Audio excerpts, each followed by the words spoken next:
আসসালামু আলাইকুম। আজকে পদার্থবিজ্ঞানের যেটা সংজ্ঞা জানবো, এটা হচ্ছে কাজ, ক্ষমতা এবং শক্তি।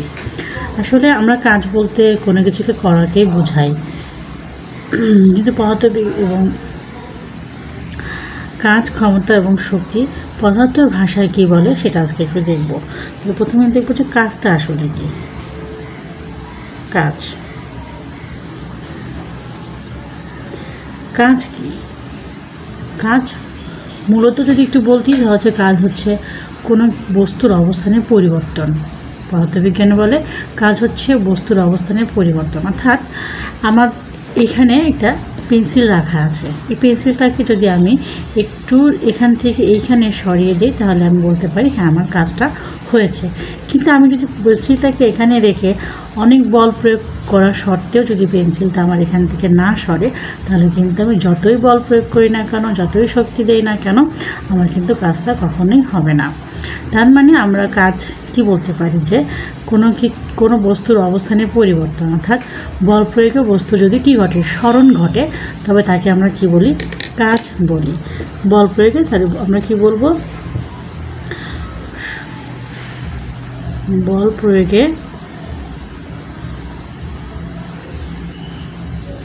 প্রয়োগে যদি বস্তুর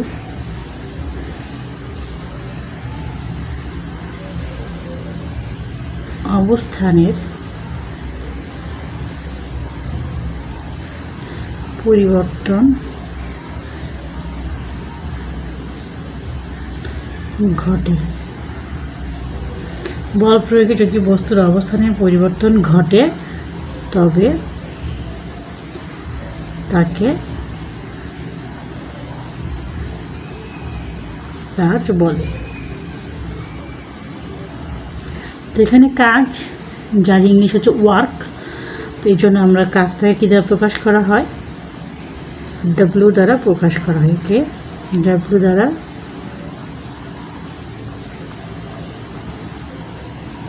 প্রকাশ করা হয়। এর গাণিতিক রূপটা হচ্ছে, বলতে পারি যে ডাব্লিউ ইজ ইকুয়াল টু, ছোটো বড়ো হাতে ডাব্লিউ দিলে ভালো হয়। তো W is equal to F into S. এই যে এফটা কি, এফটা হচ্ছে বল। এখানে এফতে আমি কি বোঝাচ্ছি, এফতে হচ্ছে বল, আর এসটা এখানে বোঝাচ্ছি সরণ, অর্থাৎ সরণ ঘটবে বা অবস্থানের পরিবর্তন ঘটবে। বল প্রয়োগে বস্তুর অবস্থানের পরিবর্তন যদি ঘটে তবে তাকে কাজ বলে। তাই আমরা আবার বলতে পারি বল এবং সরণের যে গুণফল তাকেও কাজ বলে। সহজ ভাষায় আমরা বলতে পারি কাজ সমান সমান কি, বল এবং সরণের গুণফলকে কাজ বলে। এখন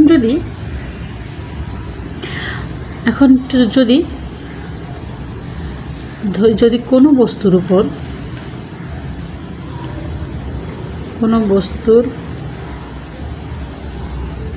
উপর 5 নিউটন, বলের একক কি, নিউটন, 5 নিউটন বল,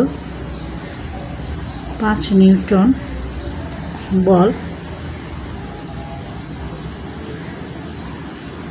প্রয়োগ করা হয়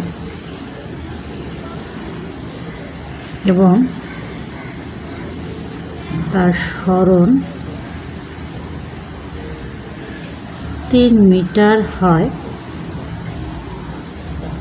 তবে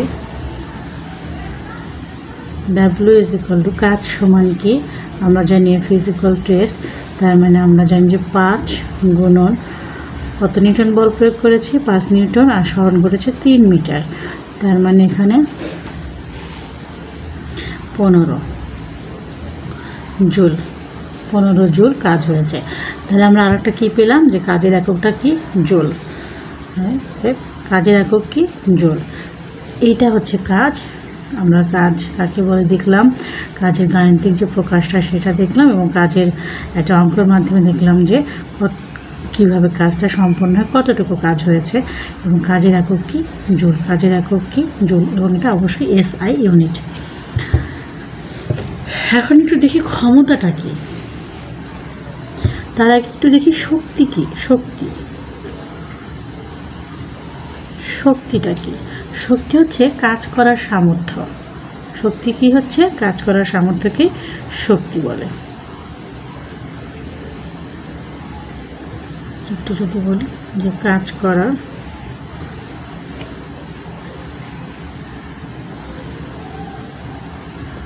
সামর্থ্যকে শক্তি বলে। কাজ করার সামর্থ্যকেই কি বলে? শক্তি বলে।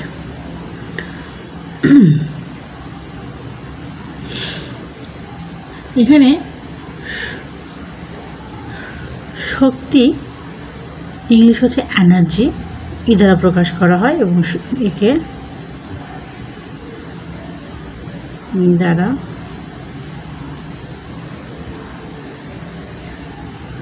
প্রকাশ করা হয়। কি দ্বারা প্রকাশ করা? ই দ্বারা প্রকাশ করা হয়। এর একক হচ্ছে শক্তির একক জুল। শক্তির একক হচ্ছে জুল। এসআই এককটা হচ্ছে কি? জুল। এখানে আমরা দেখলাম কাজের একক জুল, এখানে শক্তির একক জুল।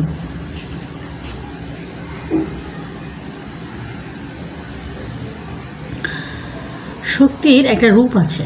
শক্তির একটি সাধারণ রূপ হচ্ছে যান্ত্রিক শক্তি। শক্তির একটা সাধারণ রূপ কি? যান্ত্রিক শক্তি। এবং এই যান্ত্রিক শক্তিটাকে ভাগ করলে আমরা দুই রকমের শক্তি পাই। একটা হচ্ছে গতিশক্তি এবং স্থিতি শক্তি। তো শক্তি আসলে সৃষ্টি হয় না, শক্তির সৃষ্টি নেই, ধ্বংস হয় না। শক্তি কেবলমাত্র কি হয়? এক রূপ থেকে আরেক রূপে রূপান্তরিত হয় মাত্র, যাকে শক্তির নিত্যতার সূত্র বলে। এবং এই শক্তি নিত্যতার সূত্র বলে। এবং শক্তি বিভিন্ন রূপের মধ্যে একটা সাধারণ রূপ হচ্ছে যান্ত্রিক শক্তি। এটা রূপ হচ্ছে শক্তির বিভিন্ন ধরনের শক্তির রূপ আছে। যান্ত্রিক শক্তি, তারপরে তাপ শক্তি, আলোক শক্তি, বিদ্যুৎ শক্তি এবং বিভিন্ন রাসায়নিক শক্তি। প্রায় 9 ধরনের শক্তির রূপ আছে। শক্তির সাধারণ একটা রূপ হচ্ছে, সেই রূপগুলোর মধ্যে একটা রূপ হচ্ছে, সাধারণ রূপ হচ্ছে যান্ত্রিক শক্তি। যান্ত্রিক শক্তি, এই যান্ত্রিক শক্তি, এই যান্ত্রিক শক্তি, যান্ত্রিক শক্তি, যান্ত্রিক শক্তির দুইটা রূপ আমরা পাবো। যান্ত্রিক শক্তি, এই যান্ত্রিক শক্তির একটা হচ্ছে রূপ হচ্ছে গতিশক্তি অর্থাৎ, আর একটা হচ্ছে স্থিতিশক্তি।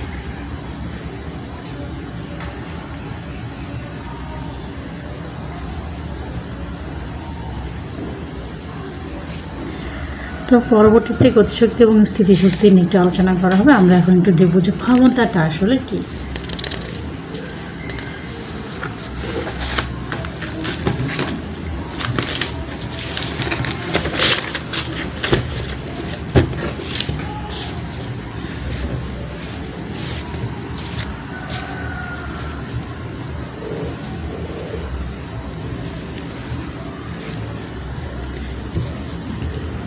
ক্ষমতা,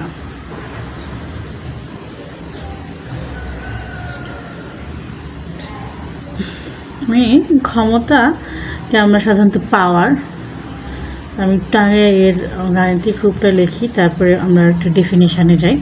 যে ডাব্লিউ ইজ ইকুয়াল টু আমরা জানি টি, ডাব্লিউ সমানটা আমরা জানি পি সমান পি হচ্ছে পাওয়ার, পিতে ক্ষমতা, পি সমান সমান ডাব্লিউ বাই টি।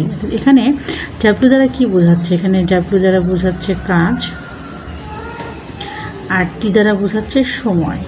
তাহলে এই রূপ থেকে আমরা, এখান থেকে আমরা মানে ক্ষমতার কি সংজ্ঞা দিতে পারি? যে টি সময়ে যদি ডাব্লিউ পরিমাণ কাজ সম্পূর্ণ করা হয় তাহলে তাকে কী বলা হয়? ক্ষমতা বলে। একক সময়ে যেটুকু কাজ সম্পন্ন হয় তাই সেটাই হচ্ছে তার ক্ষমতা। অর্থাৎ এক একজনের ক্ষমতা এক এক রকম। এখন একজন 10 মিনিটে যে কাজটা করতে পারে, অন্যজন 10 মিনিটে সেইটুকু কাজটা নাও করতে পারে। অর্থাৎ একজনের যদি একটা জামা সেলাই করতে 10 মিনিট লাগে, আর একজনের 10 মিনিটের বেশি লাগতে পারে। তার মানে এক একজনের ক্ষমতাটা হচ্ছে এক এক রকম। তাহলে আমরা এখানে কি দেখলাম? যে ক্ষমতা হচ্ছে ডাব্লিউ বাই টি, অর্থাৎ সময়ের সাথে ক্ষমতাটা সম্পর্কিত। এবং ক্ষমতার এককটা কি? ক্ষমতার একক হচ্ছে ওয়াট। ক্ষমতার একক কি? ওয়াট। ক্ষমতার একক ওয়াট। তো এই ছিল কাজ, ক্ষমতা, শক্তি নিয়ে কিছু কথা। আজকের মতো এটুকুই। আল্লাহ হাফিজ।